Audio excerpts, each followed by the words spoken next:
most people can train hard, but very few people train effectively. In this episode, I'm going to break down how to actually get the most of your training sessions without spinning your wheels. How do you actually gain muscle and gain strength and put your program to good use? The reality is most people don't need more exercises, they need more effort. Okay, everyone wants the perfect program, but no matter how perfect your program is, speaking from experience, if you're not training effectively, if you're not training intently, you're not going to see the results from that perfectly laid out program.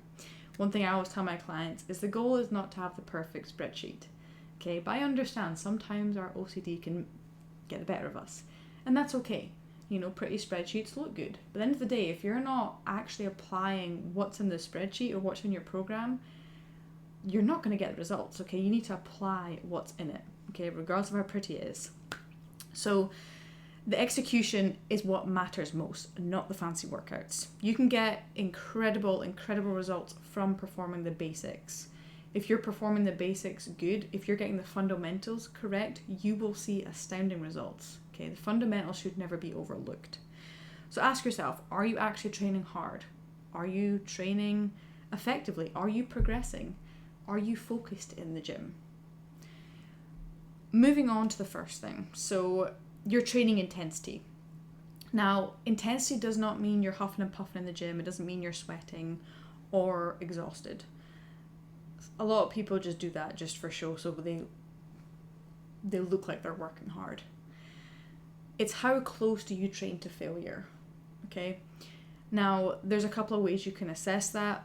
Most people stop way too early, okay? Our brains will give out about 40% of our capacity. So 100% is failure. Our brains will give out about 40% close to that, which is crazy. So we're not even close to it. As soon as we start feeling like, ooh, our muscles are hurting, most of us will maybe do it one more and then stop. There's way more left in the tank. And this is where it comes to our mind. That's why I am very, very passionate about getting your mind right, your mind ready. The body will follow what the mind does. Okay, so if you get your minds right, the body will follow that. So making sure that your 6 inches between your ears are in a good spot, you can push yourself, and I'm going to get to that more in depth in a minute, but you stop way too early. Okay, most people do. Muscle growth requires sufficient tension and effort to grow. It needs a signal from somewhere, and if you're not giving it that signal, it's not going to grow.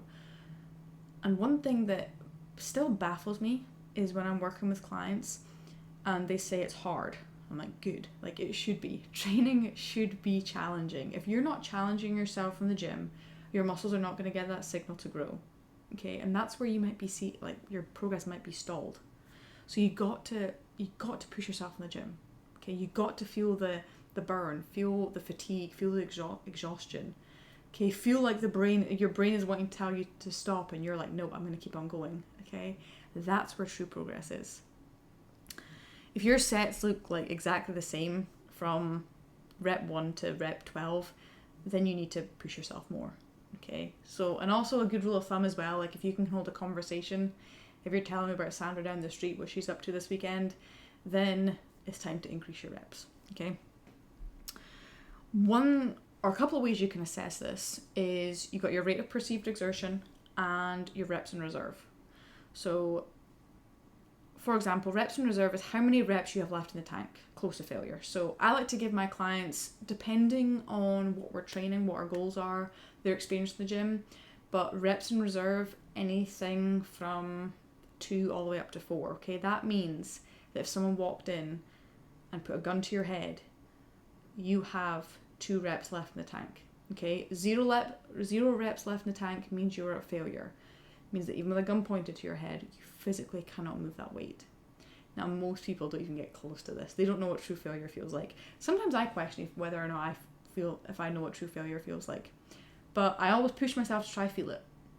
Okay, so making sure that you're pushing yourself where you are in that lower rep range, reps in reserve, is pushing yourself closer to that failure point. Okay, now if this is a skill that you learn over time, the more you push yourself in the gym, the more you feel that discomfort, the more comfortable you feel, and the further that bar, it just keeps on moving.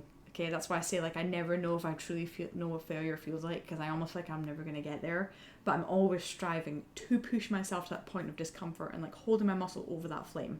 Okay, beginners often underestimate this effort, and that's fine. I do give my beginner clients some like a grace period. It's something we learn, and I coach them through that as we go, is that feeling of discomfort and being comfortable with the uncomfortable, holding the muscle over the flame, knowing that you're not going to die if you feel a bit of burn in your bicep. Okay, it's coachable. It's a skill that's coachable, and it's very much something I do with my clients. And again, advanced lifters, I do believe that you learn what true failure feels like, but again, my opinion, I feel like that bar will always going to be up there. Okay, which is the beauty of it. Like, we can never perfect the lifting, we can never perfect our nutrition. Like, we can always strive to be better, whether we're competitive bodybuilders or not. And I think that's the beauty of it. Like, there's always something we can work on, which is really cool. So, stimulus to fatigue ratio. So this is the goal is maximum results with manageable fatigue. Okay. And I've definitely fallen into this trap where I almost feel like the more I do, the better results I'll have. And that's not the case at all. The body can only take so much. So if we keep feeding it too much stress, because working out is a stress, eventually our recovery will be diminishing. Okay, and we get diminishing returns. So we're pushing. Recovery is maybe here, and then we can push a little bit more, and recovery is dropping. Okay. So the stimulus to fatigue ratio, you want to make sure that it's at a manageable rate. You don't want to add junk volume. Okay, junk volume absolutely kills recovery. That means you're pushing yourself more than you need to. Okay, for example, stable movements often give you better stimulus. So your compound lifts like leg press, hack squats, machine press. If an exercise destroys recovery and gives you little return, then reconsider having it in your program. Okay, if you find that hack squats like totally just like kill your recovery and you like struggle to recover from them, and even like your progression and the progress you're seeing them isn't really worth it, then maybe don't have them in your program. Okay, have things in your program that actually progress, that actually give you the results you want, whether you're looking to look on like your actual physique, like work on if you're competing, or if it's more just like for strength. But if you find that it's causing more, if it's doing more harm than good, then really reconsider having it in your program. Like, is this exercise productive, or is it just flipping exhausting? Okay. The next thing is actually diving into your program. So make sure that you have programmed your workout for gains. Again, this depends on the client goals, but typically you want a program that's going to strengthen areas that are maybe weak, but also if you're a competitive bodybuilder, looking at areas that need to actually be brought up. For example, I'm working on my delts, my back, and my glutes this year, just because I'm underdeveloped there. Whoopee. So random workouts will get you random results. Okay, it is, for a starting point, there's nothing wrong with getting your workout from ChatGPT. It's a good starting point, but once you start learning the skill and learning and changing your physique, ChatGPT is only going to get you so far. Okay, so making sure that you are thinking about why each exercise is in there. Like, each exercise should have a purpose. If it is kind of just junk volume and it's not giving you any returns, why have it in there? It's a waste of time. Okay, it actually probably would be doing more harm than good. With that being said, when you have figured out this is the program for you for this phase, for this set period of time, make sure that you're progressing with it. Okay, make sure you're tracking your reps, your load, your performance, your stimulus, your recovery. One thing I get my clients to do is I'll list the target muscle in their spreadsheet so they know, okay, if I'm doing machine chest press, I should feel it in my pecs.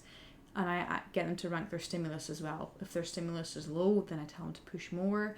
If it's still going but they're not really feeling it in their pecs, then I'll get them to send me a form video and we can dive into why they're not feeling it in the right places, okay? So making sure that you are tracking different areas. So like I said, are you progressing and are you feeling in the right spots? A good program should fit your goals. It should fit the recovery ability. It should allow for progression, and it should be repeatable. If you find that you're totally gassed after your workouts, like days after, then it may be time to reconsider, okay, is that movement productive, or is it just feeding into my recovery and the returns are just not worth it? You don't need to constantly have variety in your workout, okay? Although I do think variety is needed just to keep you kind of engaged. There should be an enjoyment aspect to this. If you're hating and dreading the gym every single time, then definitely reconsider, have movements in there that you enjoy, okay? There is such a thing as muscle like confusion, okay? Like I said, if you're having random workouts, your muscles are just kind of like, okay, like what are we growing here? Because I just feel gassed, okay? You don't need 25 exercises per session either, okay? I've had a phenomenal workout with just 4 exercises, okay? It's having the thought behind the program and making sure that there is some sort of need and thought behind why you're doing a certain thing. It's not just random, okay? You need consistency, you need the execution, you need the progression, okay? Okay, cognitive focus. Now, this is something I'm always striving on because my brain can just go loopy, 24/7 to be honest. But when I'm in the gym, I really try and focus on what I'm doing there and then. Now, I am human. I've got other demands out with the gym. So yes, sometimes my mind will wander. But what I like to do is put my AirPods in. Sometimes I don't even listen to anything. I just put them in so no one bothers me. But making sure that I'm focused on the set, okay? Do not scroll through Instagram. Do not start texting your spouse about what's for dinner. Be focused on what you're doing, okay? Be present with what you're training, okay? You can allow your mind to wander as you're resting, but when you're on that set, you are on that set, okay? You're focusing on one rep at a time, being intentional. It really does matter, and you'd be amazed at how much more you can lift when you're intentional. Focus on controlling the movement, creating the tension, focusing on the target muscle at hand, the proper execution, and honestly, breathing. Now, this is something that I tend to do is I'll hold my breath, and it's not a bad thing, but when you hold your breath for too long, you're depriving your muscles of oxygen and it can actually impair your lifts. So making sure you are breathing throughout the movement, okay? The mind-muscle connection is something I'm always striving for, and it's something I coach my clients with. It's such a powerful tool. People in general, our minds do wander. I've said this like couple of seconds ago that my mind does wander, and sometimes I find my mind muscle connection can get a little lost, but it's amazing when you're really focused and you're squeezing that target muscle, you're contracting that target muscle. It's amazing the stimulus you get and what that focus brings to your sessions, okay? So mind muscle connection is a huge advantage if you can channel that into your workouts. It is real when it's applied properly, okay? So for example, if you're doing lateral raises, sometimes I like to actually press on my delt. I'll do a couple of activation sets where I'll pick 5-pound weights and I'll squeeze my delt at the top slowly coming down. Okay, I'm activating this, then I'll get into my working sets, okay? And I'm feeling that delt work the entire time. If I'm just moving this willy-nilly, talking to whoever's next to me about, what happened at the PGA Championship this past week, I'm not really getting much bang for my buck. I'm not getting much stimulus, okay? My delts are not going to grow that much, honestly. Okay, so making sure you're focused at the task at hand. Okay, last thing, being comfortable with the uncomfortable. And I love this. I'm a sucker for a good quote, and I love getting your mind right. I'm a huge believer that no matter how good or how much knowledge you have, if you cannot apply it and if you cannot get your mind right, you're not going to achieve very much. Okay, so being comfortable with the uncomfortable. Growth is uncomfortable. We know this. Yet it can bite us in the arse. It can stop people from getting results. If you can embrace the discomfort and embrace the failures, you will get results. Do not quit, okay? Growth is uncomfortable. Hard sets are uncomfortable. Consistency is uncomfortable. Discipline is uncomfortable. Now, I did not come out the womb like having all this like wisdom, I guess. I still struggle every single day, okay? Discipline is not easy. But that's the beauty of it. It's so flippin' fun. Like when you challenge yourself and you can overcome things and you achieve it, that's where progress lies. Like progress is in the distance, but we just get a little bit closer every time we say no to something, every time we say yes to something, every time we push ourselves that extra rep, that extra set. That's where growth lies, okay? That's what being comfortable with the uncomfortable means. You're leaning into the discomfort. You're not shying away from it, okay? Adaptation does require stress. People forget that. If you want to grow muscle, you have to be in a stressed state. Okay, working out is stressful. You're putting stress on the body, but then we manage our stress out with that. Okay, the people who truly succeed, they embrace the discomfort, they stay patient, and they keep showing up.